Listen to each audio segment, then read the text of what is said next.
White Nights by Fyodor Dostoyevsky. My God, a whole minute of bliss? Is that really so little for the whole of man's life? Fyodor Dostoyevsky, White Nights, translated by Ronald Meyer.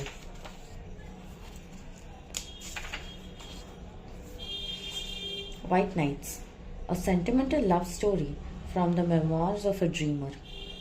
Or was his destiny from the start to be but just one moment near your heart? Ivan Turgenev. The first night. It was a wonderful night, the kind of night, dear reader, which is only possible when we are young.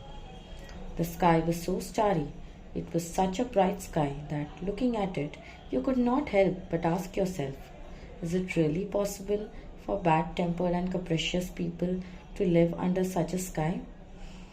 This is also a young person's question, dear reader, a very young person's question.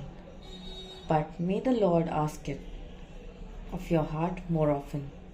Speaking of capricious and sun-dry bad-tempered gentlemen, I could not help but recall my own commendable conduct throughout the whole day. From early morning, an astonishing melancholy had started to torment me. It suddenly seemed that I, so alone, was being abandoned by everyone, that everyone was deserting me. Well, of course, anyone is entitled to ask who is everyone, because I have been living in Petersburg 8 years now, and I've hardly been able to make a single acquaintance. But what do I need acquaintances for? I'm acquainted with all of Petersburg as it is. That's why it seemed to me that everyone was abandoning me when all of Petersburg suddenly up and left for their dakas. The dakas are a summer villa. So maybe it was like winter in Petersburg, and winters in Petersburg are supposed to be too snowy, so everyone goes to their summer villas. I was terrified of being left alone, and for 3 whole days I wandered about the city in a state of deep melancholy, not understanding in the least what was happening to me. No matter whether I went to the Nevsky Prospect or the park or wandered around along the embankment, there wasn't a single person of those whom I have been accustomed to meet for a year now in the same place at a certain time. Of course, they don't know me, but I know them. I know them intimately. I have practically learned their faces by heart, and I admire them when they are cheerful, and I am crestfallen when they grow sad. I almost struck up a friendship with a certain little old man whom I meet every blessed day at a certain hour on the Fontanka. His face is so dignified and thoughtful. He is always whispering under his breath and gesticulating with his left hand, while his right hand he holds a long gnarled walking stick with a golden knob. He's even noticed me and shows a cordial concern for me. Should it happen that I'm not at the same place on the Fontanka at a certain hour, I'm positive he'd be crestfallen. That's why we sometimes almost greet each other, particularly when we're both in a good mood. The other day, when we had not seen each other for 2 whole days and met on the 3rd day, we almost reached for our hats, but thank goodness we came to our senses in time, lowered our hands, passed each other by in sympathy. I also have houses that are my acquaintances. As I walk, it's as if each one I come to runs out to the street in front of me, looks out at me with its windows wide open, and almost says, "Hello, how do you do?" And I thank God I'm well, but in May they're going to add a floor to me. Or, "How do you do?" And I'm having some repairs done tomorrow.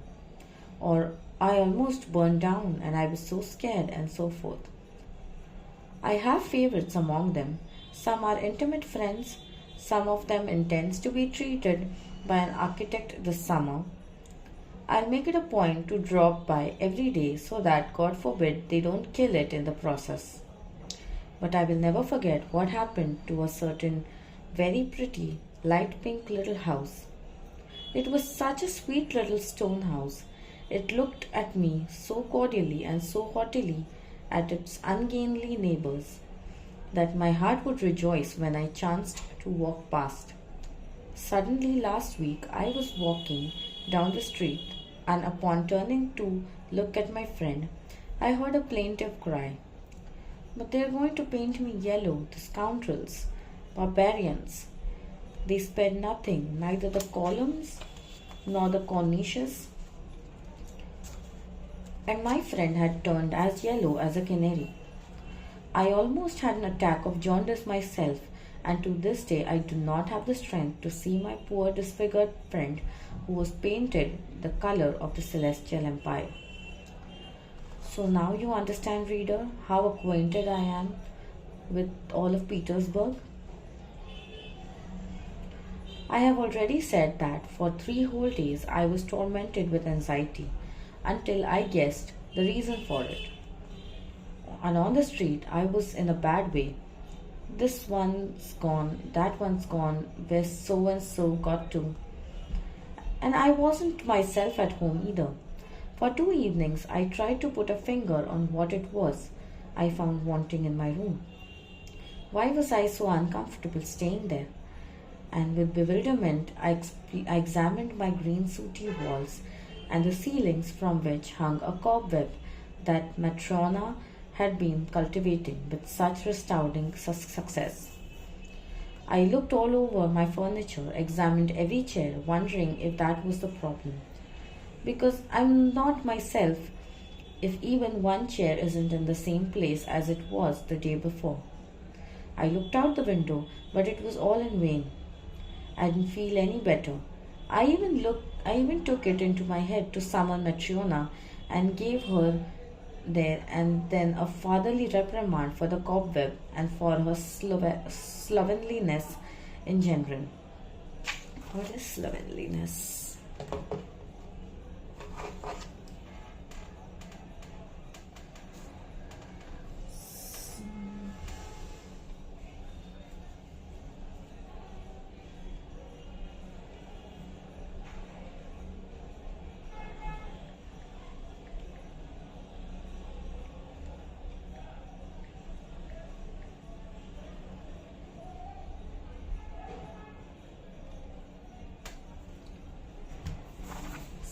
Slovenliness is a quality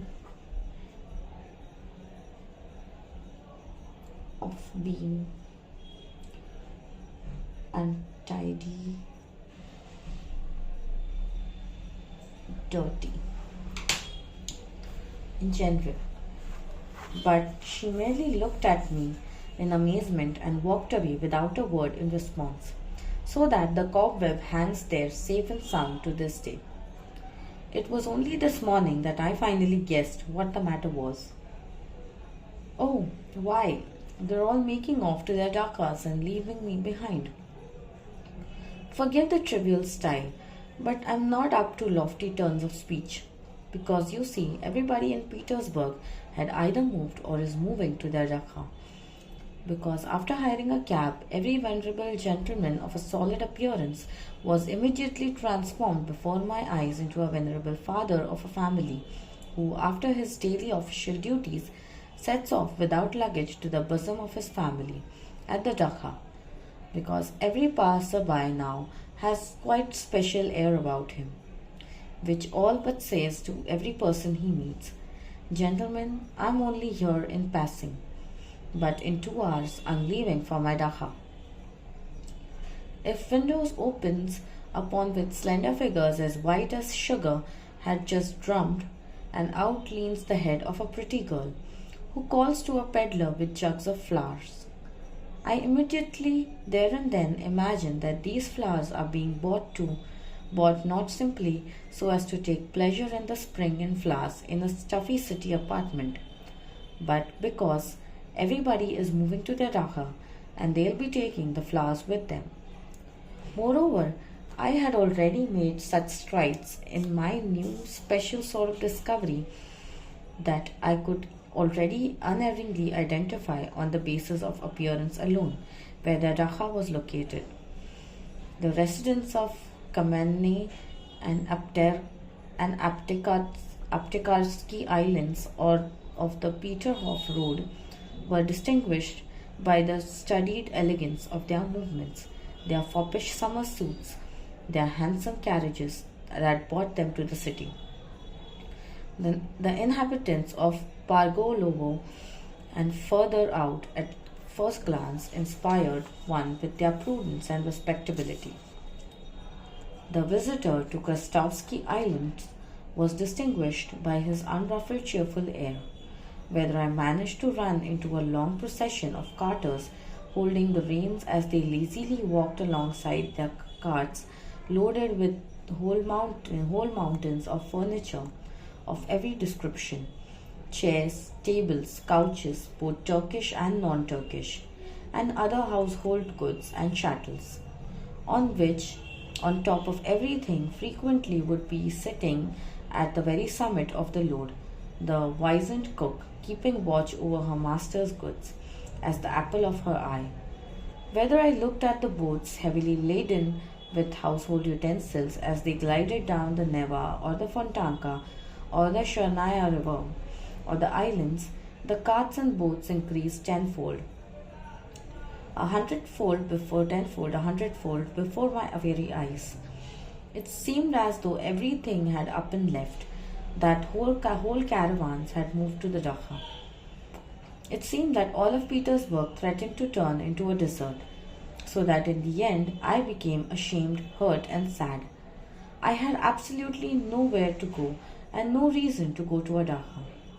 I was ready to leave with every cart, to drive off with every gentleman of venerable appearance who was hiring a cabby.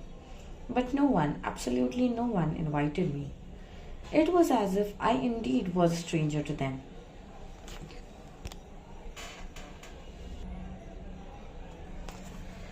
I had been walking a lot and for a long time, and I had already completely succeeded, as was my wont, in forgetting where I was, when I suddenly found myself at the city gates. I cheered up in an instant and stepped to the other side of the barrier, walked between the sown fields and the meadows, oblivious of any fatigue, but sensing with all my being that some burden was being lifted from my soul. All the passers-by looked at me so cordially that we practically bowed to one another. Everybody was so happy about something. Every last one was smoking a cigar, and I was happy as I had never been before. It was as if I suddenly found myself in Italy. Nature had so strongly affected me, a semi-invalid city dweller who had almost died of suffocation within the city's walls. There is something inexplicably touching in our Petersburg nature, when, with the advent of spring, she suddenly displays all her might, all the powers granted by her by heaven, when she bursts into leaves, dresses herself up, and decks herself out in colorful flowers. Somehow I can't help but be reminded of that weak and sickly girl, at whom you sometimes look with pity, sometimes with compassionate love, sometimes you simply do not notice her. But then suddenly, for a moment, she somehow unexpectedly becomes inexplicably, wonderfully beautiful, and you, startled and intoxicated, unwittingly ask yourself, what power caused those sad, thoughtful eyes to shine with such fire? What summoned the blood to those pale, sunken cheeks? What has suffused those tender features of a face with passion? Why does that breast heave so? What was it that so suddenly summoned strength, life, and beauty to the poor girl's face that it began to shine with such a smile, came to life with such a sparkling, effervescent laugh? You look around, you search for someone, you hazard a guess, but the moment passes, and perhaps tomorrow you will once again meet the same thoughtful and distracted gaze as before, the same pale face, the same submissive and timid movements, and even repentance, even traces of some sort of deadening melancholy and annoyance at the short-lived exhilaration. And you regret that the momentary beauty faded so quickly, so irretrievably that it flashed before you so deceptively and in vain. You regret this because there was not time for you even to fall in love with her. But nevertheless, my night was better than my day. Here's what happened.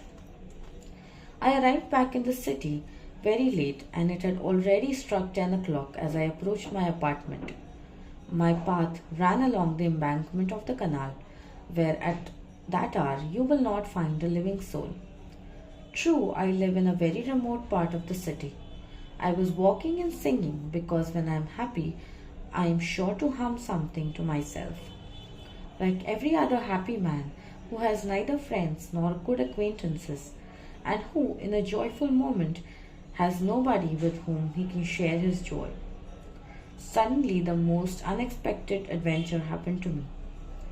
Somewhat to the side, leaning against the railing of the canal, stood a woman, with her elbows resting on the railing. She seemed to be looking very attentively at the canal's turbid water.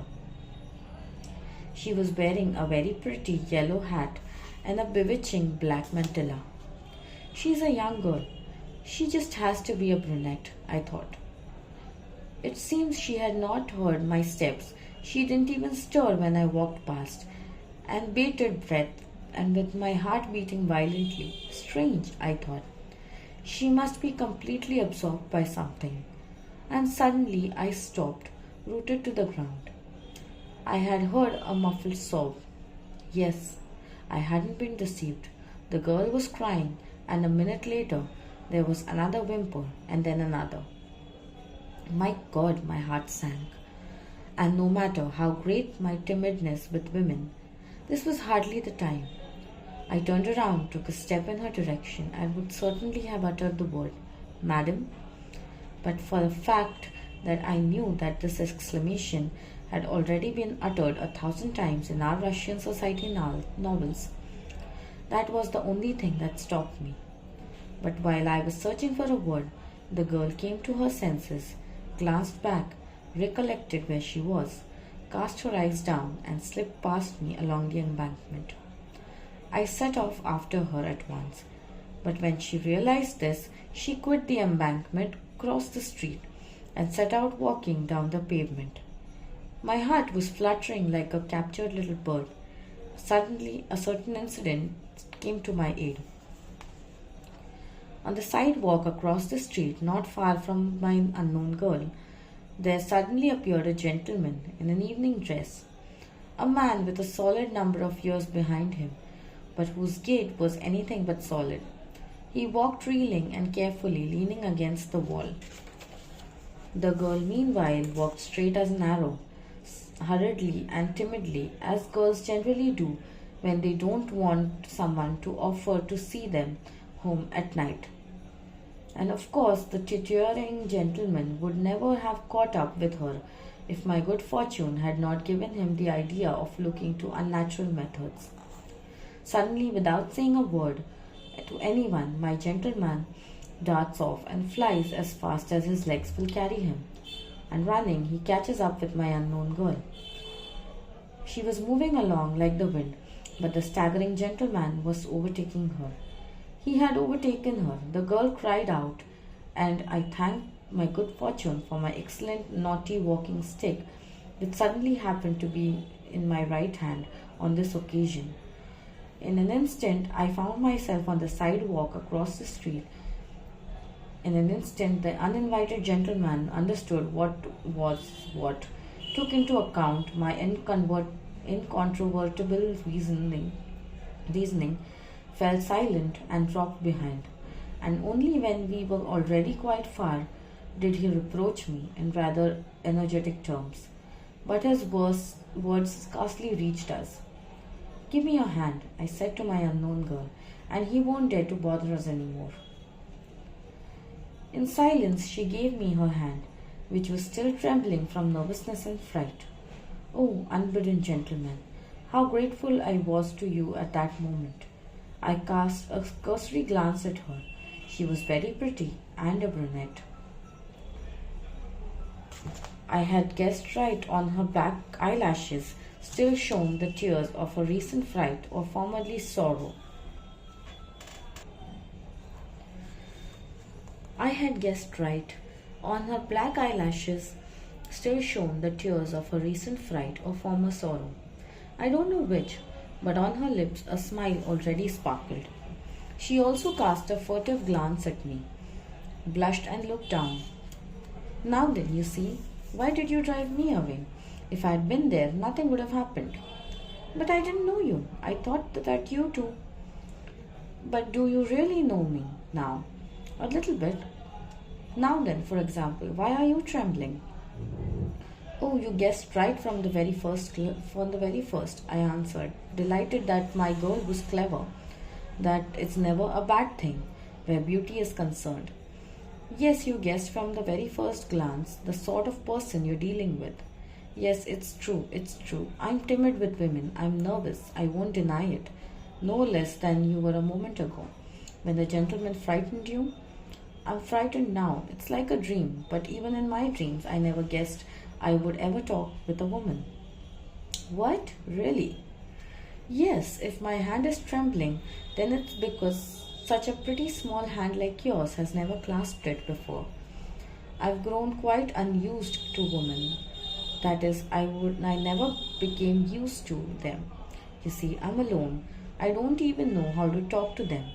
Even now, I don't know whether I said something stupid to you. Tell me frankly. I should tell you that I don't take offense easily. No, nothing. On the contrary, and since you're already asking me to be candid, then I will tell you that women like such timidity. And if you want to know more, then I like it as well. I won't send you away until we reach my house. You'll make it so. I began grasping with delight that at once I'll stop being my timid self and then farewell all my methods. Methods? What sort of methods? For what? Now that's not very nice. Guilty, I won't do it anymore. It was a slip of tongue. But how do you expect me at a moment like this to have no desire? To be liked? Is that it? Well, yes, for God's sake, be kind. Consider who I am. You see, I am already 26 years old, but I don't ever see anyone. So then, how can I speak well, cleverly, and to the point? It will be to your advantage if everything comes out in the open. I don't know how to keep quiet when my heart is speaking inside me. Well, it doesn't matter.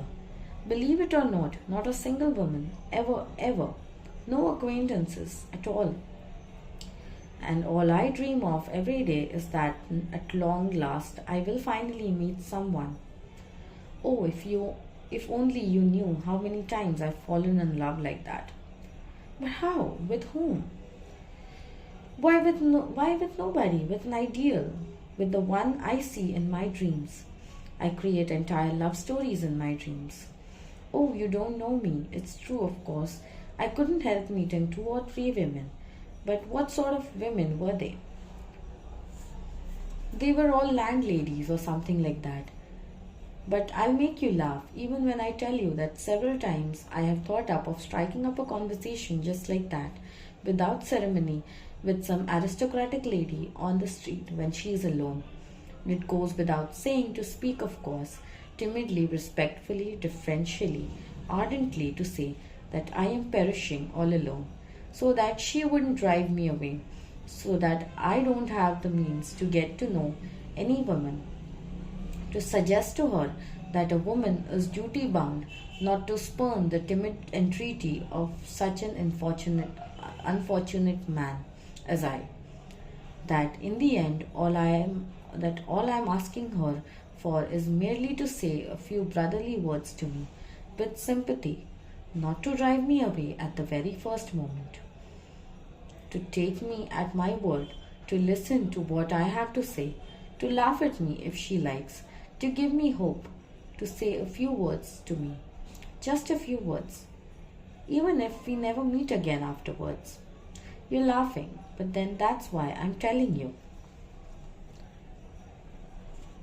will read the rest of it in the second part. Thank you.